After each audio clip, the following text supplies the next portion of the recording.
네, 반갑습니다. 안녕하세요. 백중 입제를 맞이해서 백중이란 말은 불교 말로 우란분제라고 합니다. 우란분이라고 하는 말은 거꾸로 매달려 있다 이런 뜻이에요. 너무나 잘 아시겠지만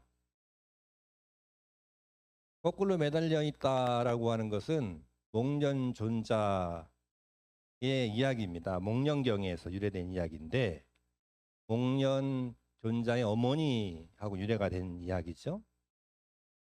근데 거꾸로 매달려 있는 거는 쉬운 일이 아니잖아요. 근데 여기 계신 분들은 한 번도 거꾸로 매달려 본 적이 없잖아요. 거꾸로 매달리면 안 됩니다. 근데 이제 간접적으로 체험할 수는 있어요. 혹시라도 거꾸로 매달려 있는 고통이 어느 정도인가 그러면은 운동기구 중에 거꾸로라는 게 있어. 예. 다리 이렇게 딱 걸쳐가지고 이렇게 머리가 땅으로 가는 거. 그 5분만 하고 계셔보세요. 피가 몰려가지고 자기도 모르게 헛떡 일어나게 되지요.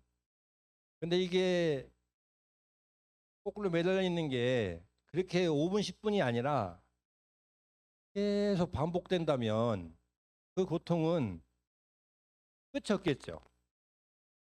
무관의 고통이에요. 그 정말 사이가 없는, 정말 시일 사이 없이 고통을 계속 받는 그런 바보인데, 그런 제 혹여라도 거꾸로 매달려 있는 그러한 어려운 인연에 다 있는 그런 부모님이 계시다면은 이 백중을 맞이해서 그거를 해원하는 그런 맺힌 마음들을 풀어내는 그러한 의미 있는 불교의 5대 명절 중에 하나입니다. 요즘에는 부처님 오신 날이 워낙 자리를 잡아서 불자들이 부처님 오신 날 가장 많이 절에 오지만 우리가 농경사회 1970년대에는 이런 백중이나 그리고 동지나 입춘 이때 절에 많이 왔어요. 그러니까 그때보다는 지금 신도들이 좀 더 불교적이고 좀 더 세련돼진 거죠. 뭔가 아는 불자들인 거죠. 옛날엔 이제 민속 신앙하고 결합이 되면서 백종이라고 하는 걸 굉장히 크게 봤습니다. 근데 원래 백종은 음력으로 7월 15일인데 오늘 입제니까요. 7월 15일 날 8월 22일 날 일요일 날 오전에 우리 진관산으로 회향을 하는데 원래 백중은 백종이라고도 불렀어요. 백종. 흰백자에 발뒤꿈치 종자를 써가지고 발뒤꿈치가 하얘진다 이 말이. 다른 말로 하면은 더 이상 논에 들어갈 일이 없다. 옛날에 농사를 다 지었으니까 발뒤꿈치에 논흙이 묻을 일이 없는 거예요. 이제는 이제 백중 지나게 되면 모든 자라던 성장하던 나무나 풀들이 위로 오르던 물들이 밑으로 내려가기 시작해요. 그러면서 결실을 맺는 거예요. 열매가 단단해지기 시작해. 벼도 있고 과실도 있고 그래요. 그러니까 논에 들어갈 일 없으니까 발뒤꿈치가 하얘진다 그래가지고 원래 백종이라고 그랬다고. 그게 이제 불교적으로 와가지고는 백중이 됐죠. 100명의 대중을 모시고 이 부모님의 고운 갈래에 가시기를 염원하는 거잖아요. 또는 100가지 음식을 차려가지고 또 100명의 스님을 모시고 그래서 백중은 다른 말로는 스님들에게 수행을 도와주는 여러 가지 공양을 내는 날이기도 해요. 요즘에는 이제 백중 회향을 승고 공양의 날이다. 그래서 삼보 중에 스님들에게 공양 내는 날이다. 이렇게 또 새로운 신행 문화가 움트기도 하고 있습니다. 여러 사찰에서 그렇게 행사를 하고 있죠. 근데 이제 백중은 말 그대로 아까 말씀드렸듯이 목련존자로 출발했단 말이에요. 목련존자가 견성을 딱 하고 소견성을 하고 산매에 들어보니 제일 먼저 생각나는 게 어머니였어요. 어머니의 지중함은 흥속을 막론하고 누구나 다 지극한 거거든요. 그렇게. 저도 개인적으로는 어머니를 좀 일찍 여행했거든요. 중학교 1학년 때 여행했는데 올해가 40년이었어요. 그래가지고 40년째 뭘 해드리면 좋을까 하다가 만하게 그림을 그려가지고 유일하게 남아있는 그 사진이 하나 있더라고요. 그 사진이 바래먼지에 못 써지니까 만하게 진영을 하나 그려가지고 적당히 모셔놨어요. 40년 기념으로. 잘했죠? 딱 모셔놓으니까 뭔가 좀 아유 그래도 생전에 내가 어렸을 때 못하였던 그런 좀 은혜 갚음을 한 것 같다라는 생각이 스스로가 들더라고요. 물론 하긴 때는 못했지만 소임 살면서는 이제 제가 늘 이제 어머니 기대사를 모셨는데 백중 때도 늘 동참해서 모시고 그렇게 했는데 그렇게 부모님에 대한 지극한 마음은 승속을 떠납니다. 스님들을 출가했으니까 그런 마음이 없겠지? 그렇지 않아요. 우리나라의 역대의 큰 스님들도 문묵 스님이나 우리가 잘 아는 경호 스님 이런 스님들도 소견성을 하고 어머님을 모셔다 같이 생활했던 그런 기록들이 있습니다. 그러니까 부모님, 선망 부모에 대한 극한 마음은 출가자나 출가자 아닌 사람이나 마찬가지 다 그 무게는 똑같다. 그렇지 않겠습니까? 그래서 이제 목련존자도 이렇게 마음을 열리고 나서 어머니가 어디 계신가 보니까 어머님이 나쁜 갈래에 춥고 어둡고 그런 데 가 있는 거예요. 그래서 이렇게 이제 보니까 어머님이 거미줄을 잡고 그때 마치 올라오는 거예요. 그래서 저게 어떻게 된 일인가 보니까 어머님이 살아생전에 불교의 인과나 윤회를 믿지 않고 다른 종교를 믿었어요. 다른 믿음을. 그래서 다른 수행자라든지 또 다른 이제 마음 닦는 사람들을 잘 대우하지 않고 좀 심술을 부른 것 같아. 놀부심보가 좀 있었던 거예요. 그래서 삭발하러 오면은 공양을 얻으러 오면 좀 뭐 이렇게 흔연하게 주는 게 아니라 좀 괴롭히기도 하고. 그러니까 마음이 우란분이었던 것 같아. 거꾸로 돼 있었던 것 같아. 우리도 가끔 심술날 때 있잖아요, 그죠? 사촌이 땅을 산다든가, 옆집이 아파트를 넓혀서 이사 간다든가, 좋은 차를 한다든가 하면 약간 좀 거시기 하잖아요. 거시기 아시죠? 그런데 이제 그렇게 어머님도 그러다 보니까 나쁜 갈래에 빠져 있는데 어머님이 거미줄을 잡고 막 올라오는 거예요. 저게 어떻게 된 일인가 보니까 살아생전에 길을 가다가 막 급하게 길을 가다가 딱 멈춰가지고 거미를 밟을 뻔했던 거예요. 근데 그걸 잘 발견해가지고 거미를 밟지 않고 그냥 지나친 거예요. 근데 그냥 지나쳤는데 거미를 살려주려고 그걸 지나친 게 아니라 신발에 묻을까 봐. 그 차이가 있어요. 거미를 살려야 되겠다. 생명은 다 소중한 거냐 이게 아니라 저거 밟으면 내 신발이 지저분해지는데 그러면서 이제 안 밟은 거란 말이에요. 근데 그거가 자체가 공덕이 돼서 거미를 살려준 공덕으로 거미줄이 내려온 거예요. 그래서 그걸 타고 올라오는 거예요. 그래서 어머님이 이제 조금 나쁜 갈래에서 벗어나는구나 하고 있는데 밑에 있던 나쁜 갈래 같이 있던 사람들이 그 거미줄을 잡고 같이 막 올라오는 거예요. 거미줄이 끊어지겠어요? 안 끊어지겠어요?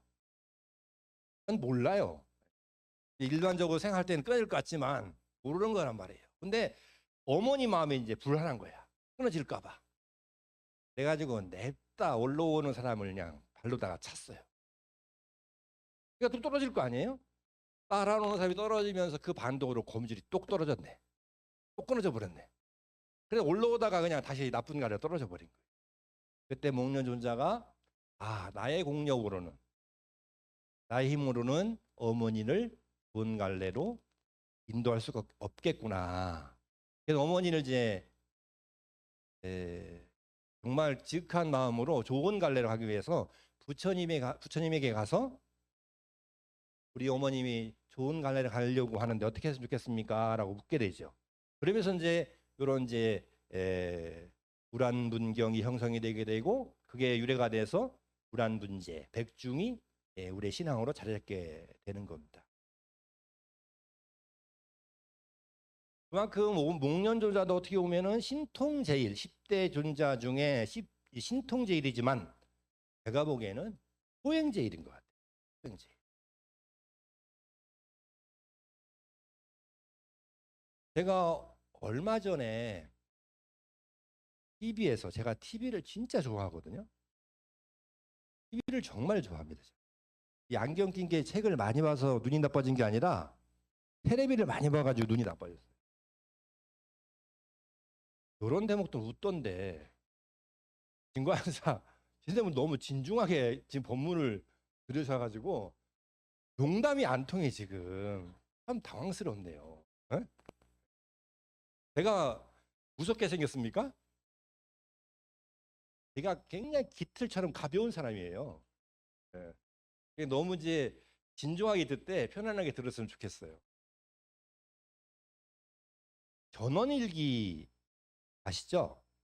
2021이라고 하는 전원일기 프로그램을 했어요. 거기에서 이제 정말 오랜만에 우리 어렸을 때 전원일기 안 보고 살아서 없을 거예요. 근데 그 전원일기를 이제 올해 출연진들을 배부람 씨, 뭐 김혜자 씨, 뭐 이렇게 다 출연을 다시 시켜가지고 하는데 제가 보다가 그만 눈물샘이 터져가지고 펑펑 울었어요. 제가 울었던 게 잘 믿어지지가 않죠. 근데 요즘에는 텔레비 보다가 슬픈 장면이 나면 나도 모르게 눈물이 흘러요. 그래서 이게 갱년기가 드디어 왔구나. 어? 드디어 이제 이게 호르몬 변화가 시작됐구나. 그런 생각을 하게 되는데 어떤 장면에다 제가 눈물샘이 터졌냐면 김 회장 댁에 세보람 씨가 김 회장이잖아요. 김 회장 댁에 전화기를 새로 놓은 거예요. 그러니까 얼마나 옛날에 전화 처음 놓으면 희한합니까? 그러니까 이제 며느리들도 막 와가지고 자기 친정에 전화를 해가지고 어머니하고 다 통화를 하는 거야. 며느리들이 반가워가지고 어쩔 줄 몰라 하는 거잖아요. 그리고 이제 그날 저녁에 전화기를 딱 놓고 머릿말에 이제 옛날에 안방에다가 전화기 놨단 말이에요. 왜냐면은 밖에 놓으면 쓰니까 못 쓰게 하려고 바람이 많이 나온다고 머릿말에다가 딱 전화기를 놓고 가는데 김혜자 씨가 자다가 일어난 거예요. 일어나가지고 전화기를 물끄러미 바라봐요. 그러고는 전화기를 듭니다. 누운 상태로 전화기를 들어가지고 거기 우리 엄마 좀 바꿔주세요. 우리 엄마는 이렇게 생겼고 우리 엄마는 이런 옷을 입고 있고 막 그렇게 얘기를 해 혼자. 그래서 우리 엄마한테 시집간 딸이 잘 살고 있다고 꼭 좀 전해주라고 그러는 거예요. 근데 그러고 있는데 이제 최불암 씨가 깼어요. 옆에서 중얼중얼 하니까 깼어요. 그러니까 최불암 씨가 뭘 하냐면 잠꼬대 하냐고 그래요. 잠꼬대가 아니라 진짜 엄마가 보고 싶은 거죠. 이제는 이제 나이도 들고 다 자식들 결혼하고 그러니까 어머님이 더욱더욱 이제 생각이 나고 본인도 이제 나이가 들고 그러니까 근데 그 어머니 그러니까 시집 올 때의 그 어머니가 생각이 나가지고 그러는 거예요. 그래서 이제 막 울어요. 전화기를 놓고는 김혜자 씨가 뭐라 했냐면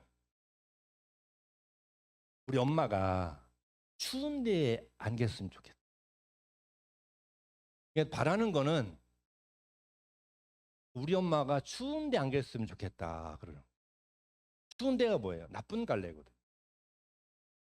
추운 것만큼 힘든 게 없잖아요.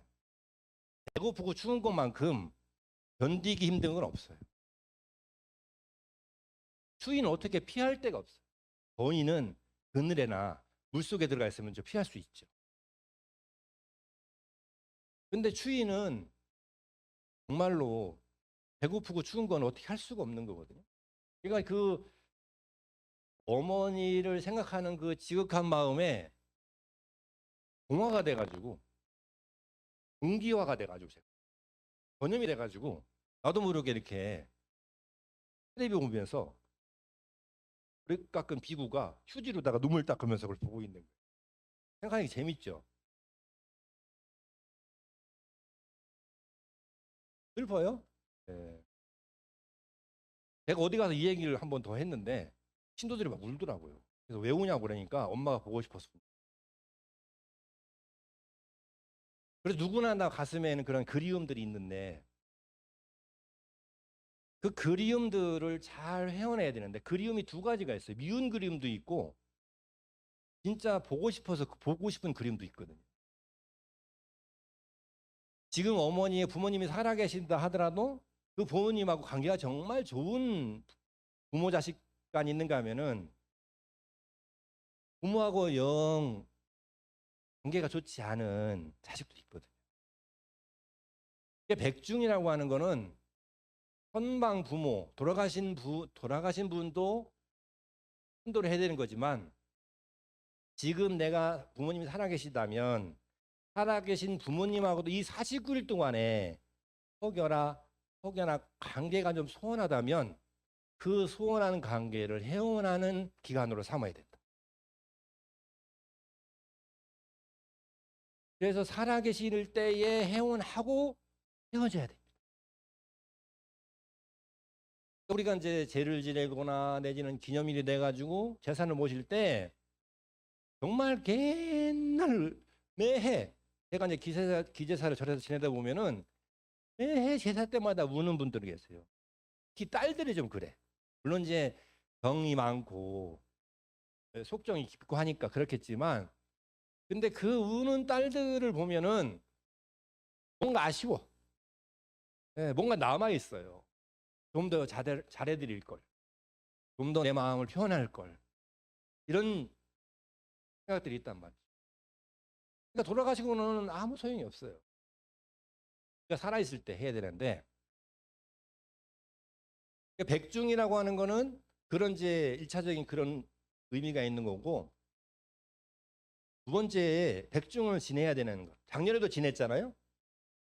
여기서 절을 10년간 다닌 분들은 지금 10번째 지낼 거고 20년 다니신 분은 20번째 지낼 거고 그죠? 30년 된 분은 30번째 지낼 거란 말이에요. 근데 매년 지낸단 말이에요. 근데 이 똑같은 백중을 매년 이렇게 지낼 필요가 있느냐? 그러니까 단순히 부모님을 모셔가지고 7번을 제사를 지내드리고 음식을 베풀어드리고 하는 의미로다가 한다면 한 번이면 끝나요. 근데 매년 이렇게 지내드리는 이유가 뭐냐? 백중은 선망 부모님에게 부처님의 말씀을 전해드리는 거예요.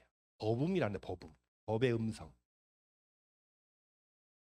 선망 부모님에게 부처님의 말씀을 전해드리는 거고 부처님의 말씀을 같이 나누는 법석을 마련하는 자리예요. 그래서 부모님 마음을 돌리게 하는 거예요. 혹여라도 부모님이 서운한 게 있고 아쉬운 게 있고 또 부족한 게 있다면 내지는 나쁜 갈래에 가 있다면 나쁜 갈래라고 하는 것은 정말로 춥고 배고픈 게 아니라 마음이 고프고 마음이 어두운 거예요. 그걸 어리석음이라고 얘기해요. 어리석음. 어리석음이라고 하는 것은 두 가지로 얘기를 합니다. 그러니까 탐진치를 보통 얘기하잖아요. 어리석음은 첫 번째로는 치암이에요. 치암. 어리석을 치자에 어두울 암자. 치암. 어리석은 거는 깜깜한 거예요. 아무것도 안 보이는 거예요. 구분이 안 돼요. 아무것도 안 보인다는 말은 믿지 않는다는 얘기죠. 천만 얘기를 하고 설득하고 해도 믿지 않아요. 믿지 않으니까 행동 안 하게 되죠. 절에 와서 기도하고 성취하는 사람 보면은요, 지나가는 말로 했던 스님 말도 따라서 잘하는 사람 성취를 해. 앉아놓고 여기 총무스님께서 이렇게 얘기하면서 차도 따라주고 먹을 것도 주고 선물도 주고 해도 안 해요. 왜? 마음이 어두워서. 그럼 그 사람은 기도 성취 못합니다. 근데 그 스님이 지나가다가 아이고 가서 108배나 하고 가. 근데 그 말이 확 꽂혔어요. 그래서 저래가 법당에 들어가서 108배 일심을 하고 간 사람은 뭔가 이루어져도 이루어진다는 거예요. 그는 마음이 밝기 때문에 그런 거예요. 어리석음은 첫 번째로 표현한 게 어떤 부처님 말씀이나 어떤 우리에게 되게 되는 얘기가 왔을 때 귀에 안 들어와요. 어떻게 때? 안 보이는 거죠. 그리고 두 번째 어리석음은 치혹이라 해요. 치혹. 이 혹은 이제 의혹, 비혹할 때 의심하다 이런 뜻이에요. 어리석음은 두 번째는 의심하는 거예요. 의심하는. 진짜로? 그렇다고? 마음에서 또 하나는 계속 갈등하는 거예요. 이렇게, 그렇게 할까? 이렇게 할까? 이 절이 좋을까? 저 절이 좋을까? 저 스님이 좀 잘 할까? 이 스님이 나을까? 어? 스님 찾아 산만리, 고랑 찾아 산만리, 어? 이러다가 시간을 다 보낸단 말이에요. 우리 진관사 이 마음의 정원에 들어와 있는 분들은 그런 분들은 없는 것 같아 보니까. 이렇게 암하거나 혹한 사람은 없는 것 같아요. 이게 암혹이에요, 암혹. 암혹에 빠져 있는 사람은 없는 것 같아요. 이게 나쁜 갈래거든요. 마음의 나쁜 갈래는 암혹이에요. 마음이 어둡고 뭐가 천지분간을 못하는 그런 상태가 되는 게 이게 나쁜 갈래. 다른 게 나쁜 갈래가 아니고. 우리가 이제 공연존자가 이제 그렇게 부모님의 어머님의 그런 이제 지극한 윤회로 백중이 이렇게 시작이 됐단 말이에요. 아까 무슨 얘기를 한다가 옆으로 새가지고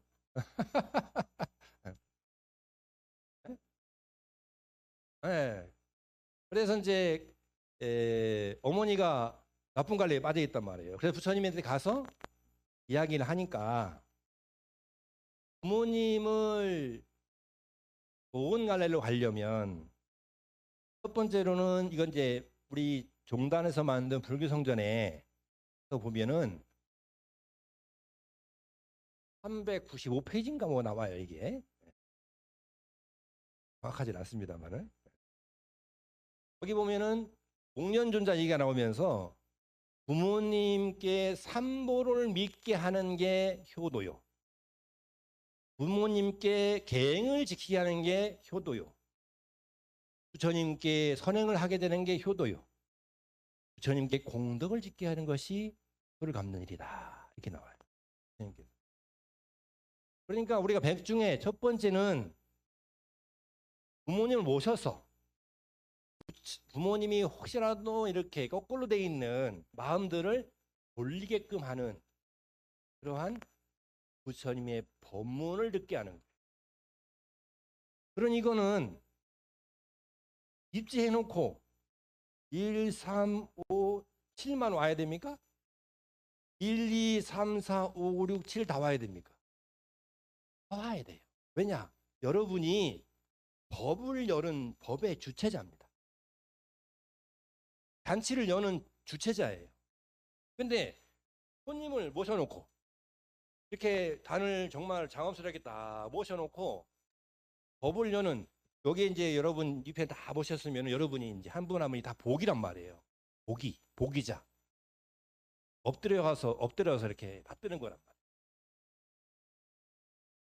근데 엎드려서 해놓고는 이름만 걸어놓고 안아버리면 안 된다.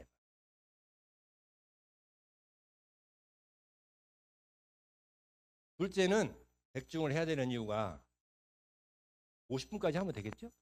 네. 12분 남았는데 두 번째 이유는 내 마음을 밝히는 것. 내 마음을 밝히는. 아까도 말씀드렸지만 우리가 그런 말이 있어요. 잘못되면 조상 탓이라고. 근데 조상이 잘못되면 누구 탓이다?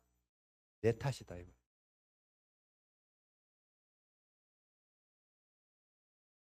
그러니까 내 마음을 밝혀야지만이 조상의 마음 편안하겠죠.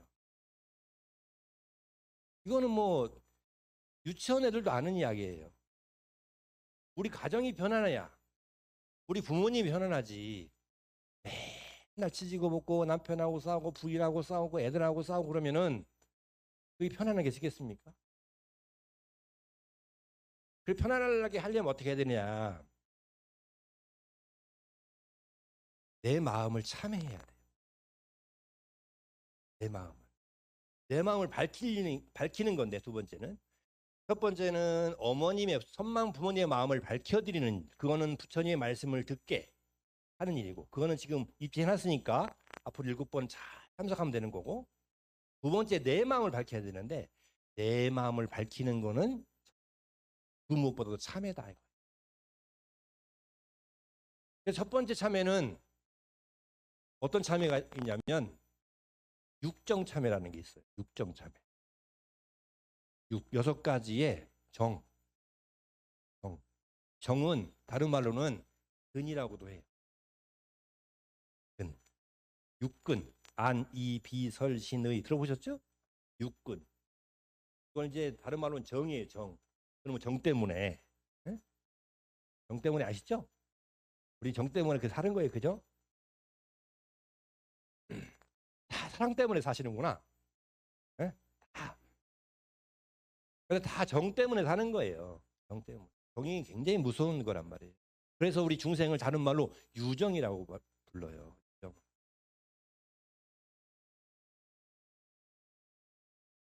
근데 육정참회라고 하는 거는 말 그대로 안, 이, 비, 설, 신, 의를 통해서 참여하는 거예요. 왜 그러냐 그러면 우리가 기본적으로 안, 이, 비, 설, 신, 의는 우리 선망부도 마찬가지고 나도 마찬가지고 이게 다 욕망에, 집착에, 감각에 되어 있어요. 감각. 이 감정에 매여 있거든요. 우리 마음에 감정이라는 게 있잖아요. 우리 감정이 언제부터 생겼을까요? 감정. 감정이 없는 사람이 없어요. 암만 부처님만 빼고 뭐라고 막 비방을 하면 다 화를 내죠. 세상을. 그는 되게 심해요. 마음이 콩알만 해가지고 누가 내 욕하는 걸 이만큼도 못 참아. 이런 농담도 안 통하고 저런 농담도 안 통하고. 네. 네. 육정이라고 하는 거는 이 감정인데, 감정은 2억 5천만 년 전에 상상하기도 힘든 시간들이잖아요. 진화론에서 보니까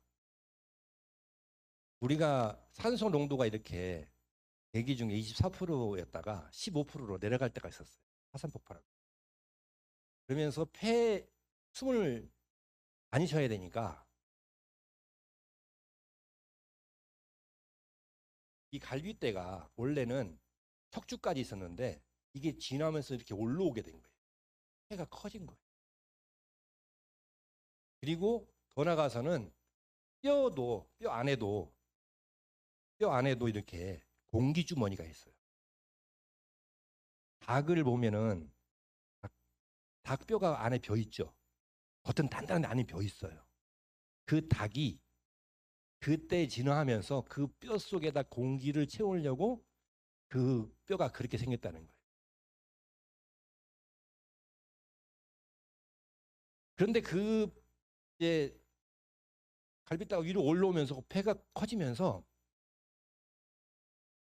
진화를 하는데 자기 새끼를 그동안에는 밖에 나누면 됐든 뭐가 됐든 밖에 나누면 그걸 끝났는데 젖을 물리는 포유류들이 자기의 생명을 자기 몸속에 잉태하기 시작한 거예요. 잉태하기 시작해요. 그러면서 이 갈빗대가 위로 올라옵니다. 진화할 때. 그러면서 해가 생기고, 해가 생기면서 이제 아기를 낳죠. 그러면 자기의 젖을 물려서 키우기 시작해요. 인류학자들은 이렇게 진화하는 과정에서 자기 자식에 대한 집착이 생기고 감정이 생기기 시작했다. 그 자식을 낳아본 사람하고 안 낳아본 사람하고 집착의 크기가 달라요. 달라. 스님들은 안 낳아봐가지고 평생 애들이야. 혈이 없어. 이런 얘기 많이 합니다. 옛날 어른 스님들이 저한테 제가 뭐 할 때 어렸을 때 이제 스님들은 나이 먹어도 철이 없다고 이런 얘기하면 굉장히 기분 나빴어요. 제가 좀 아까 얘기했죠. 저 욕하면 싫어한다고. 무슨 스님들이 뒀다 걸어온 사람들이면 철이 없어. 그랬는데 살아보니까 철이 없어. 철이 없어. 뭐 이렇게 집착이 별로 없어요. 힘들이 보면은 끝에 가면 결국은 놓는 힘들이 있어요. 그게 조금씩 조금씩 몇 억년만 동안에 이렇게 이어오던 인간이 갖는 감정, 집착 이런 것들이 발휘가 돼야 되는데 그걸 안 하다 보니까 그게 조금씩 주는 것 같아요. 그게 옳다는 게 아닙니다. 그게 위대하다는 것이 아니에요. 오해하시면 안 됩니다. 아기를 낳고 양육하고 아기를 기르는 것은 이거보다 위대한 일은 없어요. 다만 감정의 출발이 어디냐 말씀드리다가 여기까지 온 건데 그 감정이라고 하는 것은 그렇게 몇 억년 동안에 이렇게 우리 안에 DNA 속에 쌓였다. 그래서 감정이라고 하는 그렇게 생긴 거다. 감정은 원래 있던 게 아니라는 거예요. 감정은 내가 이 생의 생명에 타고나면서 쌓이고 만들어졌던 거다. 그래서 이 육정이라고 하는 것은 그 감정을 기반으로 하고 있기 때문에 시작하기 쉽고 빠지기 쉽고 홀리기 쉽고 속기 쉬워요. 쉬운 말로. 쉬운 말로 사기당하기 쉬워요. 좀 더 좋은 거, 좀 더 편안한 거, 좀 더 좋은 소리, 좀 더 안락한 거 이런 거 보면은 그쪽으로 가게 돼 있어요. 이때 그 마음을 탁 알아차려서 잡는 게 육정참회. 그렇게 해야지 마음이 밝아진다. 육정참회를 쭉 하고 나면은 이게 이제 육정참회는 자비도랑 참법이나 제가 보면은 10가지의 참회가 나오는데 10가지를 이렇게 기준 삼아서 참회하는 게 나오는데 거기에 육정참회가 나와요. 안근에 대한 참회, 비근에 대한 참회, 자비도랑 참회 해보시면 나온단 말이에요. 그 얘기입니다. 그리고 나서는 그렇게 자기 마음을 다시고 어리석음을 밝히면 아까 암흑이라고 하죠. 암흑. 암흑한 마음을 밝혀서 밝게 하면 내 마음이 밝은 만큼 부모님도 밝아진다. 부모님이 좋은 갈래에서 내가 인도할 수 있는 힘이 생긴다 이 말이에요. 내 마음이 맨날 지글지글 뽀글뽀글 그냥 갈등과 대립과 맨날 그 분란으로 산만함으로 가득가득한데 어찌 부모님을 좋은 갈래로 인도할 힘이 있겠느냐는 거예요. 마음이 밝혀야 돼요. 육정참회를 통해서. 육정참회를 하다 보면은 그 다음에 되는 게 마지막 실상참회입니다. 실상참회는 뭐냐? 말 그대로 마음이 실상이 드러나는 거예요. 참회하면 할수록. 이 실상참회의 키워드는 이건 잊어버리면 안 돼요. 요거는 죽을 때까지 마음속으로 갖고 있어야 돼요. 뭐냐면 대상은 상이다. 뭐라고요? 대상은 비상이다. 입으로 따라해야 돼요. 대상은 비상이다. 말도 지겹게 안 들어. 안 따라. 대상은 비상이다. 모든 상은 상이 아니다라는 거예요. 아시죠? 금강경에 나오죠. 봄소유상, 계시오모, 약견자 비상, 즉견열애 이런 얘기가 나온단 말이에요. 그러니까 비상, 모든 상이 아니라고 보는 게 열애를 보는 거예요. 열애를 봐야지 마음이 밝아지죠. 우리 맨날 진관사에 뭐라 합니까? 당신은 열애라는 겁니다. 여러분이 열애라는 거예요. 여러분이 법이라는 거예요. 여러분이 진리라는 겁니다. 여러분은 진리의 당체요. 여러분은 부처님이요. 여러분은 연기적 존재예요. 여러분은 모든 상이 비상이다. 마음이 확 밝아져야 되는데 이 얘기 들으면은 번뇌가 싹 녹아내리고 막 밝아져야 되는데 그냥 눈빛들이 아리송해, 아리송하네, 아리송해. 모든 상은 비상이에요. 비상이에요. 여기에 뚜껑이 있어요. 이거를 정말 강한 불로 탁 태우면 뭐만 남아요? 뭐만 남아요? 허공만 남아. 허공만 남는. 허공은 타지 않아요. 그 허공이 다른 말은 비상이에요. 비상. 허공. 그게 반야예요. 그런 말로는. 허공이 이 컵잔이 허공을 의지해서 하고 불이 허공을 의지해서 이 컵을 태우지만 결국은 불도 사라지고 컵 뚜껑도 사라지지만 사라지지 않는 하나가 허공이에요. 허공. 허공은 그대로 있는 거예요. 그 허공 같은 게 뭐냐? 바로 반야다 이 말이에요. 아, 내가 부처님이다라고 생각하는 그 마음, 그게 허공이에요. 그래서 그 에너지는 무한한 겁니다. 여러분 스스로가 나는 열애다, 나는 진리다, 나는 부처님이다, 나는 비상이다, 모든 상이 아니다. 아, 나는 허공과 같은 존재다. 비어 있다는 게 아니에요. 허공은 꽉 차 있는 겁니다. 허공은. 그런데 허공은 텅텅 비어 있어요. 아시겠죠? 다 알아듣는 눈빛이네. 고맙습니다.